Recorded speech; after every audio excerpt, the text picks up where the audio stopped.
Hi friends, സാപ്പിടി മലയാളത്തിൻ്റെ ഏറ്റവും പുതിയൊരു വീഡിയോയിലേക്ക് എല്ലാവർക്കും സ്വാഗതം. ഇന്ന് ഇവിടെ വന്നിരിക്കുന്നത് ഒരു ത്രില്ലർ മൂവി നിങ്ങൾക്ക് പരിചയപ്പെടുത്താൻ വേണ്ടിയിട്ടാണ്. ഒരു സൈക്കോളജിക്കൽ മിസ്റ്ററി ക്രൈം ത്രില്ലർ വിഭാഗത്തിൽപ്പെടുത്തുന്ന സിനിമയാണ്.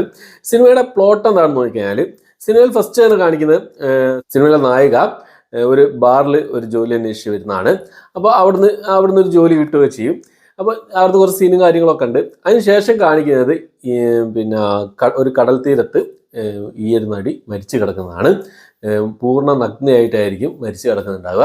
അപ്പോൾ അവിടെ അന്വേഷണ ഉദ്യോഗസ്ഥന്മാരൊക്കെ വരും. ഈ കമന്നായിരിക്കും കിടക്കുന്നത്. അപ്പോൾ ആരാന്ന് മനസ്സിലാകാൻ വേണ്ടിയിട്ട് മറച്ചിടുന്ന സമയത്ത് ഞെട്ടിക്കുന്ന ഒരു കാഴ്ചയാണ് നമ്മൾ കാണാം. ചുണ്ട് ഉണ്ടാവില്ല, ചുണ്ടുകൾ മൊത്തം മുറിച്ചെടുത്തിട്ടുണ്ടാവും. ഒരു സൈക്കോ കില്ലർ തന്നെയായിരിക്കും ഈ ഒരു സംഭവം ചെയ്യുന്നുള്ളത് അവരവിടുന്ന് മനസ്സിലാക്കുകയാണ്. അതിനുശേഷം നടക്കുന്ന ഇൻവെസ്റ്റിഗേഷൻ കാര്യങ്ങളാണ് ഈ ഒരു സിനിമയിൽ മൊത്തത്തിൽ പറഞ്ഞു പോകുന്നത്. സിനിമയുടെ പേര് വരുന്നത് കളേഴ്സ് ഓഫ് എവിൾ ഡ്രെഡ് എന്നാണ് സിനിമയുടെ പേര് വരുന്നത്. ഒരു പോളിഷ് മൂവിയാണ്, ഒരു Polish crime thriller mystery crime thriller വിഭാഗത്തിൽപ്പെടുന്ന സിനിമയാണ്.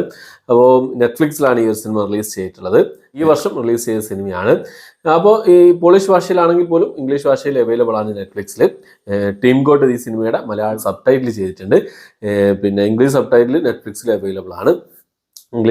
ഇംഗ്ലീഷ് ഓഡിയോ അവൈലബിൾ ആണ് നെറ്റ്ഫ്ലിക്സിൽ.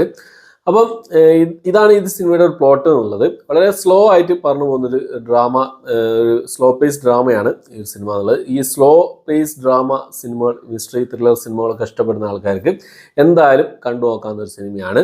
കിടിലൻ മേക്കിങ് കാര്യങ്ങളൊക്കെയാണ്. നോൺ ലീനിയർ ആയിട്ടാണ് സിനിമയുടെ കഥയുടെ ആ ഒരു മേക്ക് ചെയ്തിട്ടുള്ള കഥ മുന്നോട്ട് പോകുന്നത് നോൺ ലീനിയർ ആയിട്ടാണ്. അതുകൊണ്ട് തന്നെ ചെറിയ കൺഫ്യൂഷൻ ചില ഭാഗങ്ങളൊക്കെ ഉണ്ടാകാൻ ചാൻസ് ഉണ്ട്. പക്ഷെ എന്നാലും നല്ല രീതിയിൽ തന്നെ അവർ ചെയ്തിട്ടുണ്ട് എന്നുള്ളതാണ്. നല്ല ക്വാളിറ്റി തന്നെ. ഈ അടുത്ത് നെറ്റ്ഫ്ലിക്സിൽ ഇറങ്ങിയ സിനിമകളിൽ അത്യാവശ്യം നല്ല ക്വാളിറ്റി തന്നെ ചെയ്ത് വെച്ചൊരു സംഭവമാണ്. ക്യാമറ വർക്കുകളൊന്നും ഒരു രക്ഷയിലായിരുന്നു. കിടലായി ചെയ്തിട്ടുണ്ട്. പിന്നെ ഇൻവെസ്റ്റിഗേഷൻ കാര്യങ്ങളൊക്കെ നല്ല രീതിയിൽ തന്നെ മേക്ക് ചെയ്തിട്ടുണ്ട് എന്നുള്ളതാണ്. ഒരു സർട്ടിഫിക്കറ്റ് മൂവിയാണ്. കുറച്ച് നാക്കഡ് സീനും കാര്യങ്ങളൊക്കെ ഉണ്ട്. 1 മണിക്കൂർ 52 മിനിറ്റാണ് സിനിമയുടെ ദൈർഘ്യം വരുന്നത്. എന്തായാലും കണ്ടു നോക്കുക. സ്ലോ നാരേഷൻ ഇഷ്ടപ്പെടുന്ന ആൾക്കാർക്ക് എന്തായാലും ഇഷ്ടപ്പെടുന്ന ഒരു സിനിമയാണ് കളേഴ്സ് ഓഫ് എവിൾ റെഡ് എന്ന് പറഞ്ഞ ഈ ഒരു സിനിമ. പിന്നെ ഈ ഒരു സിനിമയിൽ ആ ഒരു സീൻ കാണിക്കുന്ന, അതായത് ജസ്റ്റ് തന്നെ ഈ ഒരു മൃതദേഹം കാണിക്കുന്ന ഒരു സീനുണ്ട്, അതിന് മുഖം കാണിക്കുന്ന ഒരു സീനുണ്ട്, ചുണ്ടുകളില്ലാത്ത ആ ഒരു സീന് കാണിക്കുക. അത് ഭയങ്കര ഡിസ്റ്റർബിങ് ആയിരുന്നു ആ ഒരു സീൻ എന്നുള്ളത്. എന്തായാലും കണ്ടു നോക്കുക. 18+ മൂവിയാണ്. അത് മനസ്സിൽ വെച്ചുകൊണ്ട് കാണാൻ ശ്രമിക്കാം. നിരാശപ്പെടുത്തില്ല, എന്തായാലും നിരാശപ്പെടുത്തില്ല. ഒരു സ്ലോ പേസ് ഡ്രാമയാണെങ്കിൽ പോലും ക്ലൈമാക്സിൽ ട്വിസ്റ്റ് കാര്യങ്ങളൊക്കെ ഉണ്ട്. ഇൻവെസ്റ്റിഗേഷൻ കാര്യങ്ങളൊക്കെ രസകരമായിട്ട് തന്നെ മുന്നോട്ട് പോയിട്ടുണ്ട്. നല്ല രീതിയിൽ തന്നെ എൻഗേജ് ചെയ്ത് എത്തിക്കുന്ന ഒരു സിനിമ തന്നെയാണ് കളേഴ്സ് ഓഫ് എവിൾ റെഡ് എന്ന സിനിമ. എന്തായാലും കണ്ട് എക്സ്പ്ലെയിൻ ചെയ്ത് നോക്കുക. പിന്നെ ക്ലൈമാക്സിലൊക്കെ ചെറിയ ചെറിയ ചോദ്യങ്ങൾ, നമുക്ക് എന്താ പറയുക, ഉത്തരം കിട്ടാത്ത കുറച്ച് ചോദ്യങ്ങളൊക്കെ ഉണ്ട്. അത് എന്താണുള്ളത് നിങ്ങൾ മനസ്സിലാക്കുക.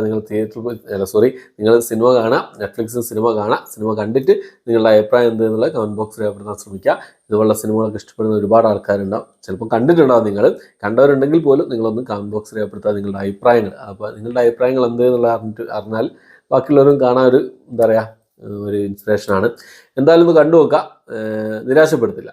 ഓക്കെ, അപ്പോൾ ഇത്രയാണ് ഇന്നത്തെ വീഡിയോ. എൻ്റെ വീഡിയോ ഇഷ്ടപ്പെട്ടെങ്കിൽ ലൈക്ക് ചെയ്യാൻ, ഷെയർ ചെയ്യാൻ, സബ്സ്ക്രൈബ് ചെയ്യാൻ മറക്കാതിരിക്കുക. പുതിയൊരു വീഡിയോ ആയിട്ട് വരുന്നവരേക്കും ബൈ.